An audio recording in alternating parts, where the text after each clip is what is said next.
We're looking ahead to our KSAT Community Town Hall about autism. It's happening on April 16th at 2 p.m. We'll hear inspiring stories of neighbors in our community and explore how organizations are coming together to support and assist families with autism spectrum disorders. Tiffany Huertas will be the host, and you can join the conversation by tuning into the live stream on KSAT.com, KSAT Plus, or anywhere you stream. We'll be right back. Checking back in at Northwest Vista College, over 1,000 runners gathering for a good cause. The Northside Education Foundation Fun Run starting right now at 9. It looks like they're going to start any minute now, and it's going until noon. This is the first time the run has been held at the college. Thanks to events like this, the NEF is projected to award about $400,000 in grants to Northside ISD educators this school year.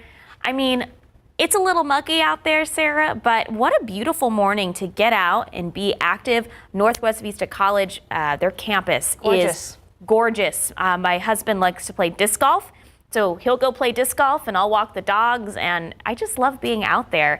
And it looks like hopefully they'll be starting soon out there. Y'all be safe, and we'll be checking in with them throughout the morning. Absolutely, Sarah. We've got a lot of visitors to our area, whether it's for the eclipse on Monday or for the Blair, Texas Open. There's a lot happening. Air show. There's a lot happening.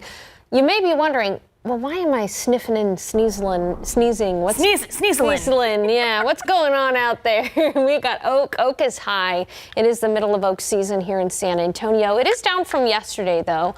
Molds are low and pecan is low as well. Outside right now, we're looking at some cloudy skies, 66 degrees, even some areas of drizzle out there. Southeast winds at about 10 miles per hour. Taking a look at your weekend forecast, patchy morning drizzle this morning and humid 81. Tomorrow, morning shower is possible, but then it'll be clearing in 85 with plenty of sunshine. That sunshine, however, will be a tease because clouds will be back for eclipse day. I'll have a look at that eclipse forecast coming up in just a bit. Sarah, thank you. A 19-year-old is dead this morning after he was shot on the city's east side. San Antonio police say that it happened just before midnight on East Houston Street. That's near New Braunfels Avenue in front of the Dollar Tree store. There was an altercation and allegedly someone shot the 19-year-old in the chest, according to police. He was pronounced dead by the time first responders arrived. Police have several people detained right now for questioning, but so far they haven't made any arrests. This investigation continues, and we're going to bring you updates when we have them. San Antonio fire investigators working to figure out what sparked a blaze north of downtown. So smoke and flames were spotted around 2 this morning in the 200 block of West Evergreen Street. That's near San Pedro Avenue. The first was put out fast. The fire was put out fast, but the building did suffer a lot of damage. So no one was inside, and 2 injuries were reported. This morning, a man is dead after he was shot while sitting in his vehicle on the city's northeast side. This happened yesterday afternoon in the parking lot of a nail salon on Perrin Beidel near Thousand Oaks Drive. Police say the shooter fired multiple rounds, then took off in a white car. No one else was hurt so far. No arrests have been made. The man accused of killing someone at an apartment complex nearly 3 years ago took the stand in his own trial yesterday. Tavares Anderson is accused of shooting and killing Malcolm Everett during an argument in 2021. So since the start of the trial, the defense has argued that Anderson shot and killed Everett after he was attacked. And that's what Anderson repeated when he took the stand. The case has now gone to the jury for deliberations, which will begin on Tuesday. If found guilty, Anderson faces up to life in prison. A South Texas mayor has resigned amidst a drug trafficking investigation. So according to the local news station KRGV, Progreso Mayor Gerardo Alanis submitted his letter of resignation after he was released from federal custody on Thursday. He faces 4 charges related to cocaine distribution. His resignation letter, Alanis thanked the Progreso community for the opportunity to serve over the last 10 years. The Air Force and Space Force offering incentive pay for service members stationed in extremely cold areas like Alaska. The Cold Weather Assignment Incentive Pays program is available to airmen and guardians at 3 locations in Alaska, 3 in North Dakota, and 1 in Montana. It's a one-time lump sum payment meant to offset the cost of things like extreme cold weather gear and snow tires, while also incentivizing assignments. The first incentive pay date is July 1st. The amount varies based on location and how many dependents you have and ranges from $1,000 to $4,000. Mark your calendars. Time is closing in for you to file your 2023 taxes. The IRS is sending a strong reminder that meeting your tax deadlines are crucial.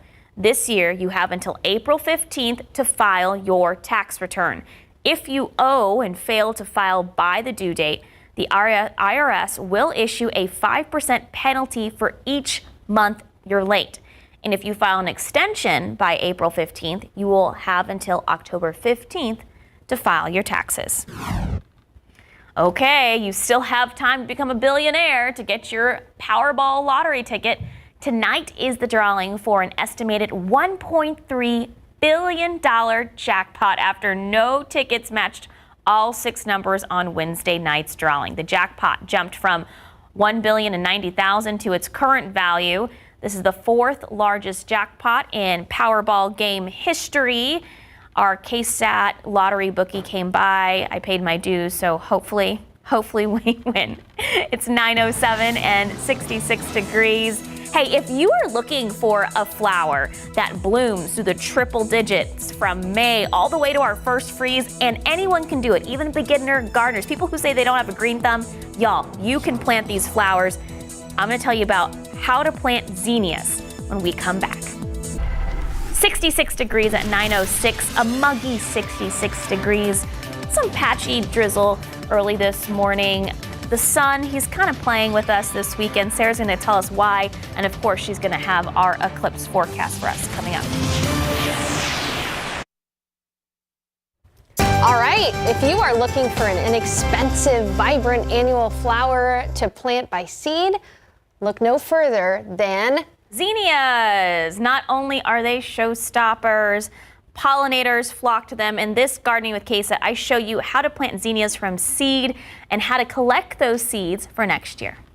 She's the main character, she's popular, she's sassy, and can bloom in the triple digits, and you can plant a lot of her for very cheap. Oh, hey zinnias, we're talking about you, girl. Zinnias are also the easiest flowers to grow from seed, great for beginner gardeners, and she makes you look like a professional. So I cut the heads of all my zinnias before that big freeze in December. I saved them, dried them out in a paper bag for several weeks, and here's how you're gonna save money for next year. Take those dried out heads, pull the dried petals off. You see that arrowhead shape at the bottom? That's your seed. So that one seed you planted just gave you several dozen. If you are starting from scratch, you can get a variety of zinnia seeds at Rainbow Gardens. Just a couple of packets are under $10. Plant in a place that gets full sun and sprinkle on soil. Then oh so lightly cover or press into the soil. If they are too deep, they will not germinate. Water every day on a gentle setting. When the seedlings sprout, water the roots, not the tops, or they might burn when it gets hot. In about a week to 10 days, they will sprout up and start to look like this. If you want them to grow like bushes and keep producing flowers, cut the heads after peak blooming. Okay, awesome advice. For those of you who don't know, Sarah Costa takes care of our garden there out at KSAT, but I like to think that I'm the vice president of the garden. You really are, because she gets lots of texts being like, hey, can you water? Are you at the station right now? Can you water for me? Can you water? Sarah, is there supposed to be a lot of rain? Let me know so I can water. Like that kind of stuff. She's VP in charge. Hey, one thing about zinnias, I get a lot of questions from our Hill Country viewers. Every time I do something like, wait, is this plant deer resistant? So most native plants are deer resistant. That's why we urge you to plant native. Not all types of zinnias are native. There are, of course, native zinnias, but zinnias in general are an annual, and they're supposed to be deer resistant. So go ahead and plant them. I just think they're the easiest thing to plant. Like, that's awesome. You can just sprinkle them out there and water them, and they sprout up, and they're beautiful. They make you look like a professional, like you know what you're doing. Like Sarah Costa. I don't know. I've killed a lot of plants. That's all I know. All right. Well, let's go ahead and talk a little bit about the forecast for Eclipse Day, Sarah. So unfortunately, it is not going to be clear. We're not going to have a clear sky, perfect view of the eclipse. We will either have a partially blocked or a totally blocked view. Now, what it depends on is the types of clouds overhead. We're guaranteed to have high, thin cirrus clouds overhead. That would give you a partially blocked view where you would still be able to see the eclipse through those clouds, and it would still get dark in totality. The other thing to consider is a totally blocked view. Now, this would happen if some morning clouds don't clear out in areas. It would still get dark, but it would be a bit of a bummer because the sun and the moon would not be visible. I think the key here is to know that even if, worst case scenario, it is totally gray outside, it will get dark very quickly for totality, and it'll be happening quicker than any sunset you've ever experienced. So still something to look forward to, even if you get the worst case scenario. Here's the setup for Eclipse Day, Monday. We are hoping for breaks in the low clouds because, again, we're definitely going to have those high, thin cirrus clouds from this area of low pressure, not only locally, but all across the state of Texas. In fact, the best place to view the eclipse on Monday across the nation is likely going to be up in New England, where they're likely to have clear skies. It's those low-level clouds that we are going to be monitoring for. So we are likely to have some low-level clouds by Monday morning, perhaps even some patchy fog. But the low-level clouds typically break up around San Antonio, the Hill Country, right around lunch. So around lunch, and totality happens at 1:30 in the afternoon, we'll hopefully have several breaks in the clouds. It's still going to be a crapshoot if your location will see sunshine, but it is possible. So just to know, an eclipse headlines for you. Before the eclipse, patchy morning fog and drizzle. During the eclipse, we will have mostly cloudy skies, but we're hoping for breaks in those low-level clouds. And then this is very important. I want you to pay attention. After the eclipse, a few storms are possible. Chances only 30%, but because of the time of year, some severe weather would be possible too if you get a storm. Now, this is after the eclipse, more so Monday, late in the afternoon, in the evening. But I do want folks to pay attention, especially if you're traveling in a car after the eclipse, or if you have friends and family that are camping out for another night. Know that a few storms will be possible, not only Monday after the eclipse, but also on Tuesday. We have better storm chances on Tuesday. We will keep you posted for those low clouds, for the chance for storms, everything. And as you look outside right now, can you see those little water droplets? We do have areas of patchy drizzle out there this morning. It's 66 degrees in San Antonio, 66 in New Braunfels, and 70 in Castroville. Visibility has been lowered in many places because of the patchy drizzle. Visibility down to 5 miles in Converse. So as you look at your KSAT 12-hour forecast, we're going to continue to have patchy drizzle through noon. In the afternoon, we'll have peaks of sunshine and a high temperature of 81. So a warm afternoon and a mild evening tonight with temperatures in the low 70s. It's going to be hotter off to the west today because there will be more sunshine off to the west. So 92 in Del Rio, 91 in Eagle Pass, 95 in Laredo. But around San Antonio, upper 70s, low 80s, fairly close to the average of 79. Looking ahead, again, tomorrow it's going to be a pretty nice day. A brief morning shower is possible. 85 for the high, and this is a little cruel. We're going to see plenty of sun on Sunday afternoon. So unfortunately, that sun goes away, though, as we'll see mostly cloudy skies for Eclipse Day, with a few storms developing later in the afternoon after the eclipse. We will keep an eye on the radar, and some storms are possible on Tuesday. Nice weather by Thursday and Friday. Sarah, not only do we have a lot of folks in town for the eclipse, we've got the Valero Texas Open and the Great Texas Air Show happening today. Right. I'll have that forecast for you coming up in just a bit. Thank you, Sarah. 9:18 and 66 degrees. Don't forget, you want to be a billionaire. The Powerball. I never forget that. I never forget that. I want to be a billionaire. If you want to be a billionaire, you can't forget to buy your ticket. There you go. Hey, let's take a look at these lotto numbers. Pick 3, 179, Fireball 5. Daily 4, 494, 5, Fireball 4. Cash 5, 2, 16, 24, 28, 29.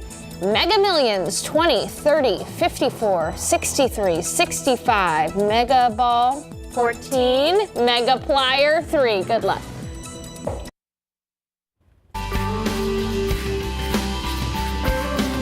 Okay, we want to remind you that on the 16th at 2 p.m., our KSAT Community Town Hall about autism awareness will be happening. We will hear inspiring stories of neighbors in our community and explore how organizations are coming together to support and assist families with autism spectrum disorders. Tiffany Huertas will be hosting the town hall, and you can join the conversation by tuning into our live stream on KSAT.com, KSAT Plus, and any way you stream. It's 9:22 and 66 degrees. After the break, a look at this month's deals from home cleaning supplies, cookware, and more.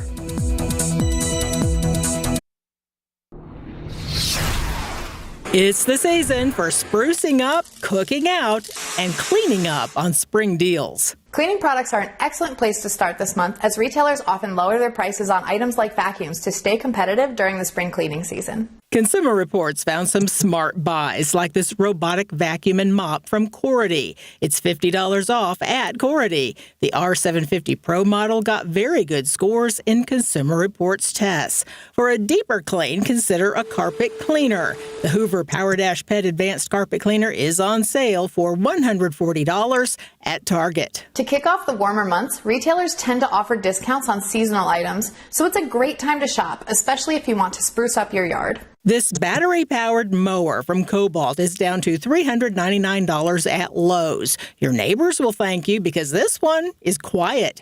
And something else to help with your curb appeal, this battery-powered string trimmer from Toro is reduced to $149.99 at Amazon. It's one of CR's top-rated battery string trimmers. Now that the chores are done, it's also the perfect time of year to get out in the backyard and do some grilling.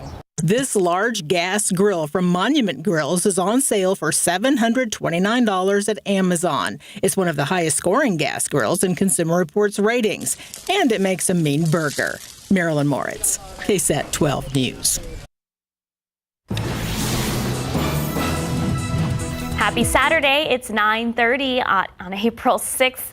Good Sarah, morning. we are in the middle of spring, and spring is really doing spring things right now. It is. We're in the Texas whiplash, right? So the last several days have been really nice, low humidity, but that humidity is back in a big way. I mean, we're seeing drizzle out there this morning, and spring means spring allergies. So Yep. You were, what was it, snizzling earlier? sneezing. Yeah, Sneezing and wheezing. I accidentally said snizzling instead of sneezing. I like that. You get the picture. You get the picture. It's the oak that's making me a little foggy. Snizzle. Yeah. Oak is high, past 2,000. Molds are low at 420, and pecan is low as well. Outside right now, you can see very clearly we've got some drizzle there on the camera. It's 66 degrees outside, winds from the south at about 10 miles per hour. Humidity has been rising. Today, the Great Texas Air Show at JBSA Randolph. Outside right now, as you can see, we've got clouds with some areas of drizzle. By about 1 o'clock, it's still going to be fairly cloudy and humid and in the 70s. In the afternoon, peaks of sunshine, but still plenty of clouds, 81 for the high. We've got that eclipse on Monday. Unfortunately, it is not going to be a clear view. There will be some clouds during the eclipse, but it's not a total wash because there is the possibility that you'll still be able to view parts of the eclipse and experience the eclipse. Details coming up. Sarah. Sarah, thank you. The wife of a Texas judge is accused of shooting and killing her nephew during a fight. 48-year-old May Wolf is the wife of Harris County Precinct 5 Place 2 Justice of the Peace Judge Bob Wolf. Police say she got into a fight with her nephew, who just graduated college and was staying with them at their home on Thursday night. Police also mentioned there was an alleged ongoing feud between the two. Wolf has been booked into Harris County Jail. Investigators say the judge was inside the home and called 911 when his wife allegedly shot the nephew. A member of the Texas National Guard is facing human smuggling charges after he was arrested following a high-speed chase in Kinney County. The arrest happened this past Sunday. This is dash cam video from the arrest. A spokesperson for Kinney County identified the National Guardsman as Savion Johnson. According to Sheriff Brad Coe, Johnson led law enforcement on a chase after speeding away from a border checkpoint. At some point during the chase, Johnson stopped and a person believed to be a migrant got out of the vehicle and ran off. Johnson then continued driving, but law enforcement was able to use spike strips to stop him. 4 women have come forward to say NASA aerospace engineer sexually assaulted them in Houston. Investigators believe there may be more victims out there. He currently faces 6 counts of sexual assault. Investigators believe his NASA job helped gain credibility with his victims. NASA says it's cooperating with authorities and will take appropriate action based on this investigation. Authorities are asking any potential victims to come forward. And the nation's largest producer and distributor of fresh eggs is experiencing a bird flu outbreak. Cal-Maine Foods has temporarily stopped production at its facility in Texas. The state agricultural commissioner says the company has to depopulate 1.6 million laying hens and 337,000 chicks. The officials say the current risk is minimal to the public. And for anyone with big loans, those of us paying off credit cards or financing a new car, there's still one question. When will these interest rates come down? CNN's Mike Valerio explains what experts say we should know as we wait for borrowing costs to get a little easier for our wallets. The magic number the Federal Reserve wants for inflation is 2%, so prices stay stable and household budgets don't take a beating. Fed Chair Jerome Powell says that level is about where he'd be more comfortable cutting interest rates. New numbers out Friday from the Commerce Department show a key measure of inflation for the 12 months ending in February came in at 2.5%. In January, it was 2.4%.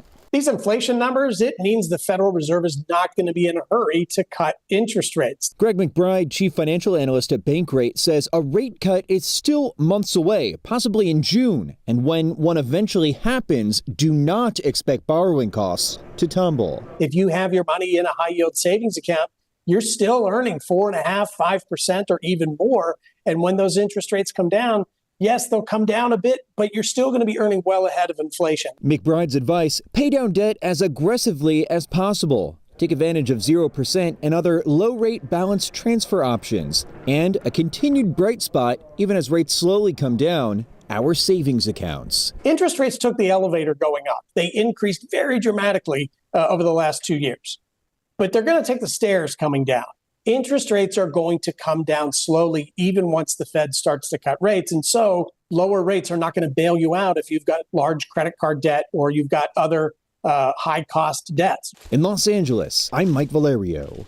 The U.S. economy added 303,000 jobs last month, far surpassing expectations. According to the Bureau of Labor Statistics, unemployment fell to 3.8%. The U.S. labor market has remained resilient for months amid elevated interest rates and high inflation. In fact, it's been 39 consecutive months of added jobs. The unemployment rate has also been below 4% for 26 months in a row. If you're heading out this weekend in San Antonio, it's probably a safe bet you're going to see a crowd somewhere with people visiting from out of town, welcome, and people coming in for multiple events happening. Traffic Authority RJ Marquez offers some help on how to maneuver the roads.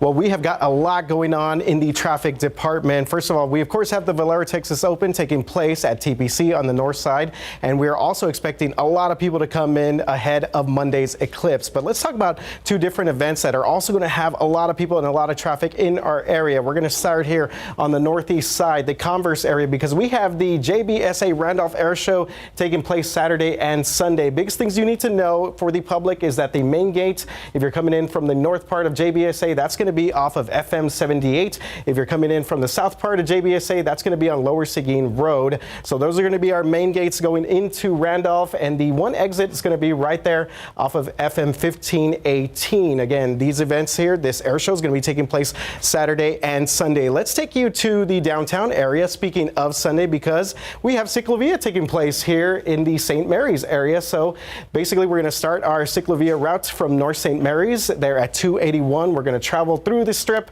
past 35, and all the way to Brooklyn Avenue, also winding down things here at Lexington Avenue as well. So just be aware of the street closure here, North St. Mary's, again, from basically 281 all the way to Brooklyn. There will be crews out there, and there will be signs for all of our people that are taking part in Ciclovia. That's going to be from 10 a.m. to 2 p.m. on Sunday. So again, a lot of things going on. Make sure to check out KSAT.com for the very latest information. Have a good, safe weekend, y'all.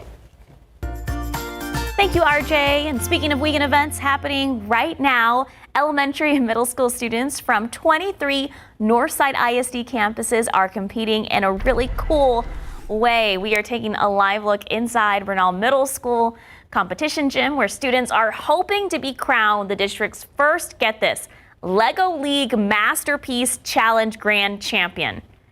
I mean, if I did not have this growing up, but this would have been something so cool to compete in your Lego building skills. So they're showcasing not just Lego building skills, but robotic skills. Each team will have a 30-minute session with a volunteer judge that's going to score their Lego robot design.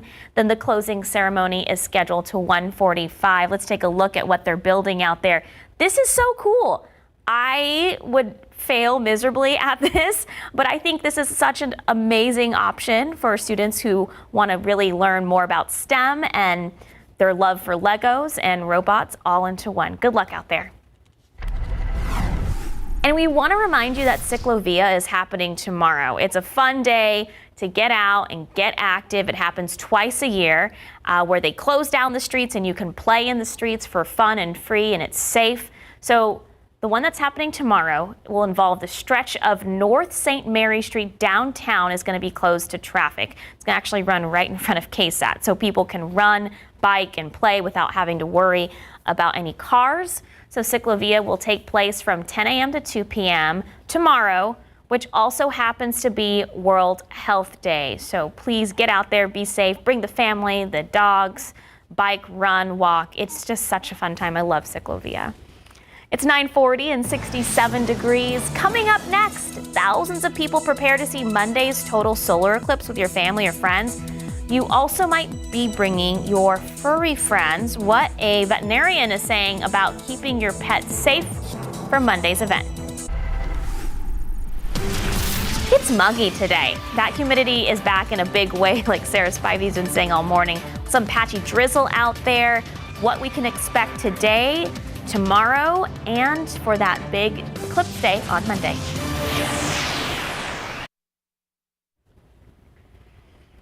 Okay, attention all pet owners. This is important if you plan to bring your pet on your eclipse road trip. First, okay, don't worry about their eyesight. Typically, house pets like dogs and cats don't go outside and look up at the sun. So yeah. Don't worry about that. But one vet out of Cibolo tells us people should make sure their animals are comfortable. Yeah, especially with changing weather and potential big crowds.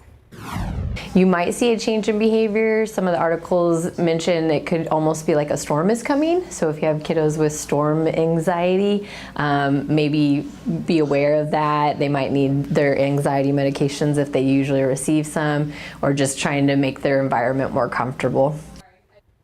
With traffic expected to be busy across all South Central Texas, the vets also ask owners to bring enough food, water, to last them through any potential delays. I will say this, Sarah, during the last eclipse, I had my two dogs outside with me. Mm-hmm. One of them didn't want to go outside. She was like, kind of freaked out? Yeah, she was like, I don't know what's going on. I was like, that's okay. They may act a little different, especially toward totality. In-tuned. So one stayed outside with me, one was inside. Just whatever they want to do. Yeah, so for more information, you can scan this QR code on your screen for everything you need to know about the total solar eclipse. You can access it all, including a forecast article I just updated.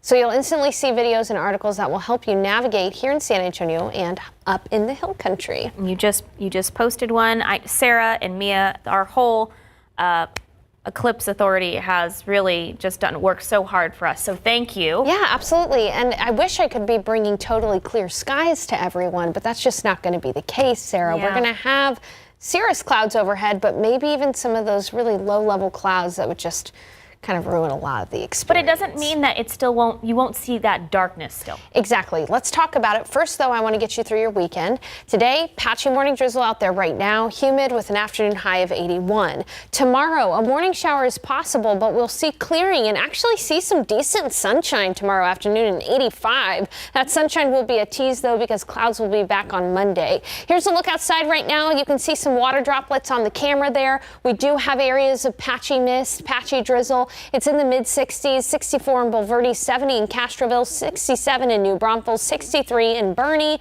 Visibility is lowered to about 5 miles in many places, and that is because of the areas of patchy mist and drizzle. We'll continue to see patchy mist and drizzle through lunch. In the afternoon, a few peaks of sunshine, high temperature right around 80 degrees, so fairly seasonably average, and then mild this evening with temperatures in the 70s.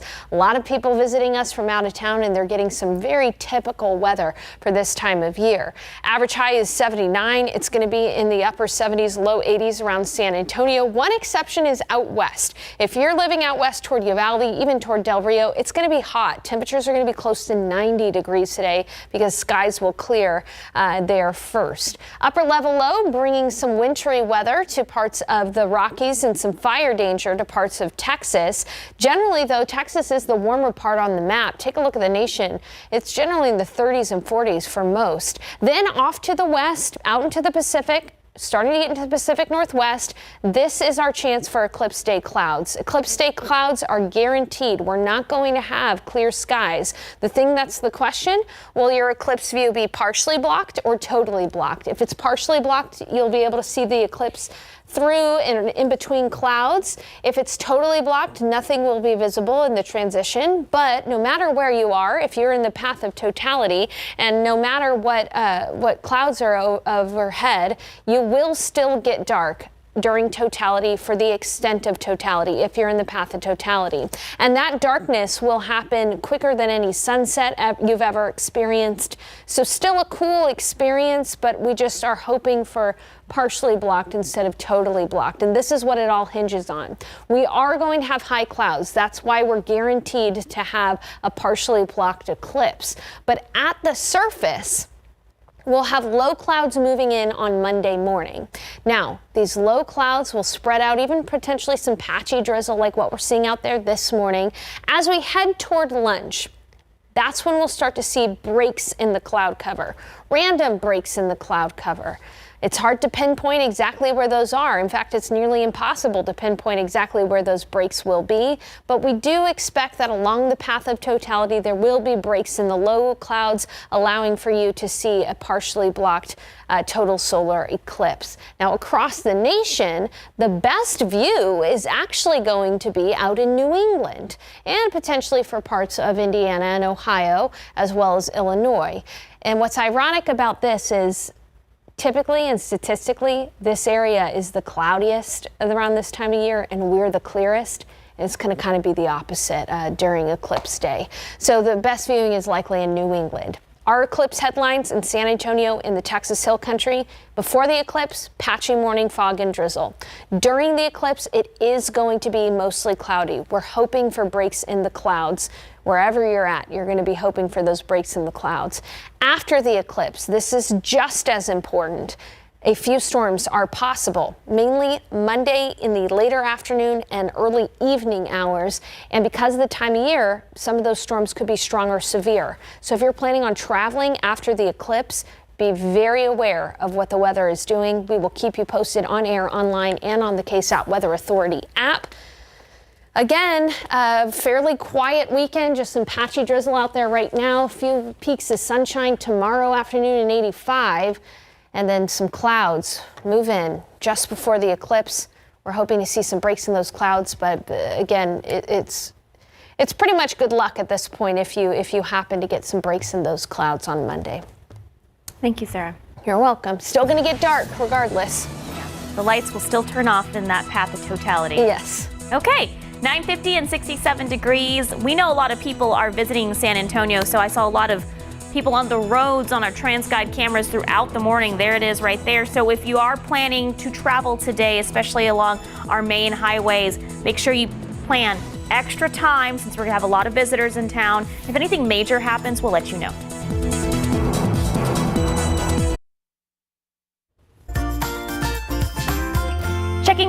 Bernal Middle School students, as you see here, and a lot of parents packed in the gym there. They're excited, they're cheering because they're working hard to become the district's first Lego League Masterpiece Challenge Grand Champion, and it looks like the judging is taking place. So basically all these teams, they're using Legos to build types of different robots, and then the judges spend about 30 minutes with them, and by 1:45 today the winners will be announced. So good luck to all of the kids out there. Exciting to use Legos and robots and compete.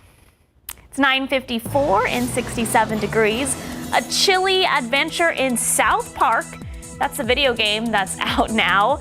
After the break, Rick Damagello with CNN has that and more in the latest video games out this month.